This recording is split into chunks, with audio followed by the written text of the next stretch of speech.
A las 9:02 empezamos Perú Reporte conversando con el autor Julio Rosas, congresista de la República, al cual le damos la más cordial bienvenida a Perú Reporte. Congresista, bienvenido, muy buenos días. Buenos días a toda la audiencia. Conversábamos off the record sobre este proyecto de ley que ha presentado usted para tipificar como delito el hecho que alguien ingrese un celular a un penal. Y básicamente la pregunta es que había un vacío legal impresionante dentro de este contexto que ya era un problema hace varios años aquí en nuestro país. Efectivamente, había un vacío legal en ese sentido, aunque vimos algunas iniciativas que no se concretaron. Esta vez presenté un proyecto de ley que penaliza el ingreso indebido de celulares, sus componentes, accesorios, a los penales. Y ha sido aprobado ya por unanimidad en la Comisión de Justicia y Derechos Humanos, y estamos pendientes de que se discute en el Pleno, y estoy seguro que se va a aprobar, porque todos queremos seguridad, tranquilidad. Como todos sabemos, muchos de los robos, secuestros, asaltos se planean, se dirigen, se coordinan desde los centros penitenciarios. Entonces la seguridad de los ciudadanos está constantemente en peligro. Yo creo que esta norma va a contribuir para frenar esta ola delictiva. ¿De qué manera lo frena? ¿Qué le pasaría a alguien que ingresa un celular a un penal? Bueno, en primer lugar, quienes ingresan celulares indebidamente, y también todo lo que tenga que ver con internet y un sistema de comunicaciones, si son familiares, amigos, estarían penados con una pena mínima de 4 años, máximo de 6. Si el agente que permite el ingreso de estos artefactos son funcionarios o servidores públicos, la pena se incrementa hasta 8 años. Es más, también no solo el ingreso de celulares como máquina completa, sino que también se ingresan por partes. Todos los componentes y accesorios, se ingresa el chip, la batería, los cablecitos, todo aparte, y dentro de los penales se ensambla.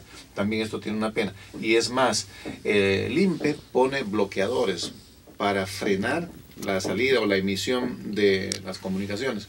Pero tristemente, con una habilidad nefasta, negativa, los internos sabotean estos bloqueadores. En ese caso también la pena es mayor, aún hasta 10 años. Esperamos de esta manera que el INPE y las autoridades, teniendo un instrumento legal, entonces puedan aplicar la norma de manera firme, contribuyendo de esa manera. ¿Con quiénes más está presentando el proyecto? Bueno, lo presenté yo y ya fue aceptado en la Comisión de Justicia y Derechos Humanos, y hay varios congresistas que han votado a favor, como la congresista Marta Chávez, Octavio Salazar, el congresista Bengolea, y ¿qué el más hacer en política penitenciaria, congresista? Bueno, yo creo que el INPE tiene los instrumentos legales, en muchos casos de repente incompleto, porque es obvio que no había una ley que penara el ingreso de este tipo de sistemas de comunicación. Sin embargo, creo que se encuentran frente a un gran problema, porque a nivel nacional la población penitenciaria rebasa. Entonces hay problemas de infraestructura, hay problemas de control y seguridad, problemas de hacinamiento, mucha población o sobrepoblación de reclusos en los penales. Creo que es una tarea no tan fácil. Hay que entender en primer lugar que no es fácil, pero confiamos en la voluntad y la decisión del trabajo del INPE para poder solucionar estos problemas. Porque es evidente que ha habido una curva ascendente en deterioro en política penitenciaria. Cada vez las cosas se han puesto peor, pese a que siempre aparentemente en el papel, en los medios de comunicación, habría la intención política, ¿no? Mire, una política de trabajo se puede registrar en un documento, pero si queda en letra fría, no pasa nada. Hay que agregarle ahí la manera y un estilo de actualizar constantemente, de viabilizar, de ponerle voluntad, decisión y todo lo necesario para que se haga una buena gestión ahí en los centros penitenciarios. Porque no solamente en Lima, sino en el interior del país, en la costa, en la sierra, en la selva.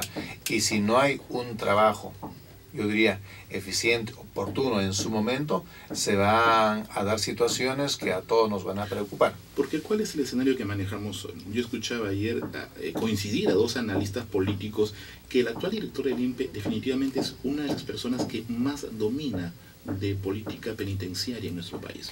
Sin embargo, la coyuntura que vivimos con el hermano del presidente trae abajo cualquier tipo de autoridad, porque a la vez que escuchamos a analistas que dicen esto, escuchamos al director del INPE que dice que él no tenía conocimiento de nada que sucede y que sale en los periódicos.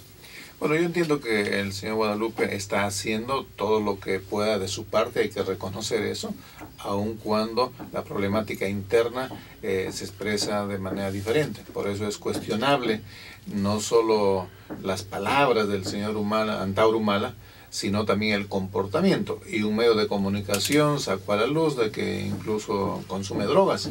Y no solo él, en los penales, tristemente, muchos reos hacen lo mismo. Ahora, no significa que mal de todos, consuelo de tontos hay que aceptar, no, sino necesariamente tiene que ver políticas de control, de cuidado, de seguridad y también de sanciones firmes que entiendo las autoridades del INPE están aplicando estas sanciones en su momento, pero si así rebasar, entonces el llamado sería para que todos podamos sumarnos a este trabajo y mantener entonces la seguridad, el control en los penales. Congresista, ¿por qué es subestimar la inteligencia del común de la gente cuando dicen, hay droga en los penales, se está suministrando droga en los penales? Pero ¿a quién queremos engañar? Habría que decir qué persona dentro de un penal no consume drogas. Verdaderamente, muchas de las cosas que dicen nuestras autoridades no se las creen ni ellos mismos. El tema que Antauro Humala haya salido fumando marihuana, lo ponen en un contexto como si recién se estuvieran dando cuenta, les estuvieran informando que la droga está ingresando a los penales, ¿no? Esto es subestimar la inteligencia de la gente. Mire, el hecho de que ingresen drogas, celulares, armas y un sinnúmero de cosas que ponen en peligro no solo la vida de los propios internos, sino que esto es un tráfico, yo diría ilícito, de estas cosas que están prohibidas. Ahí tienen que asumir su responsabilidad las autoridades del INPE, la Policía Nacional y, ¿por qué no decir? Hay que señalar que tristemente hay corrupción. Lo ha señalado el ministro de Justicia, el mismo jefe del INPE lo ha dicho, las autoridades y la misma población, todos lo decimos. Entonces, acá se necesita identificar con inteligencia a las personas que están involucradas en esto y sancionarles de manera ejemplar para que todo el país diga, muy bien, acá no solamente se explica, se ve el panorama, se describe, sino que hay sanciones ejemplares para frenar todos estos males. Porque si el cabecilla de la banda maneja dinero, celulares, consume drogas, se comunica y puede operar de manera lumpenesca desde el centro penitenciario, ¿dónde está el trabajo? Lo único que lo diferencia no está libre es solamente una pared, pero sigue siendo una persona lumpen para la sociedad, activamente. Es que resulta que las políticas que se están empleando no ayudan a reformar, a regenerar al reo, aun cuando un centro penitenciario tiene el propósito de reformar al que ha delinquido. ¿Qué hacen? Simplemente neutralizan. ¿Usted cree, vamos a imaginarnos, si ponemos a una persona hincha de un equipo de fútbol, ya a la cárcel por ser hincha, ¿usted cree que saliendo del penal va a dejar de ser hincha de ese equipo? No, con mayor razón, se va a mantener firme. Entonces solo neutraliza, no reforma, no cambia. Ahora, obviamente, tenemos que decir en honor a la justicia, sí, hay personas que han empeorado su comportamiento, siguen en lo mismo, pero también hay gente que en estas circunstancias de estar privado de su libertad ha cambiado de vida.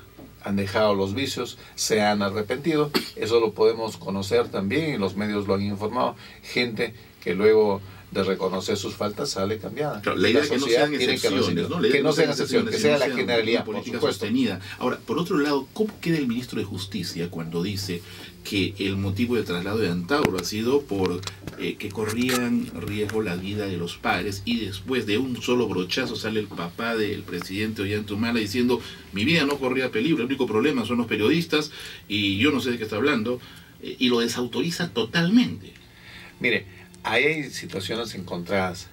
Por eso que nosotros aún en la Comisión de Justicia hemos cuestionado de que cómo se traslada al señor Antauro Humala de un penal a otro y no dijeron era porque inteligencia nos informó de que corría peligro la integridad de los padres. Pero la primera pregunta que hicimos, inteligencia no les informó que también entran celulares, hay comunicación vía internet y todo lo demás. Entonces era preocupante. Por eso nosotros hemos preguntado una y otra vez, tanto al ministro de Justicia como al señor jefe del INPE, nos han dado una explicación y ahora obviamente el padre del señor Antauro Humala ha desmentido eso. Yo creo que ellos tendrán que responder ante no solo a las comisiones del Congreso, sino ante la opinión pública, por qué de estas cosas. Ellos tendrán que dar cuenta de este asunto. Esta es su primera experiencia como congresista. Así es. ¿Era como lo esperaba? Es interesante, tiene sus cosas novedosas, pero en todo caso hay una vocación de servir al país en medio de circunstancias que a veces son favorables y otras no, y hay muchos nuevos en este Parlamento que estamos trabajando para bien del país. Cuando en alguna ocasión estuvimos hace algunos días conversando también con la congresista Luz Salgado, con la congresista Marta Chávez, y le transmitíamos nosotros un poco las preguntas que nos hacen en las redes sociales, lo que es pregunta el común de la gente cuando un poco se trata de poner sobre el mismo contexto y escenario, hablando de la cárcel dorada de Antauro Humala y la cárcel dorada de Alberto Fujimori. Obviamente la respuesta es inmediata de quienes son personas cercanas al expresidente Fujimori, diciendo que no se puede comparar. ¿Qué opina usted acerca de eso? Yo diría lo mismo. Hay que reconocer que el señor Alberto Fujimori fue presidente del Perú, ha hecho obras que el Perú tiene que recordar, como por ejemplo vencer el terrorismo. Usted, señor Rolando, como todos sabemos, la ciudadanía, en el Perú se derramaba sangre constantemente y todos vivíamos con dificultades, expuestos a un sinnúmero de violencia, entonces hay que reconocer eso. En segundo lugar, la reinserción del Perú en todas las relaciones internacionales, vencer toda la devaluación que había y que nos afectaba a todos nosotros. Y creo que no podemos dejar de lado de reconocer, por supuesto, las buenas obras que hizo el señor Fujimori como presidente del Perú. Bien, congresista Julio Rosa, le agradecemos su presencia aquí en Perú Reporte y esperemos tenerlo muy pronto de nuevo por acá. Muchísimas gracias. Muy amable.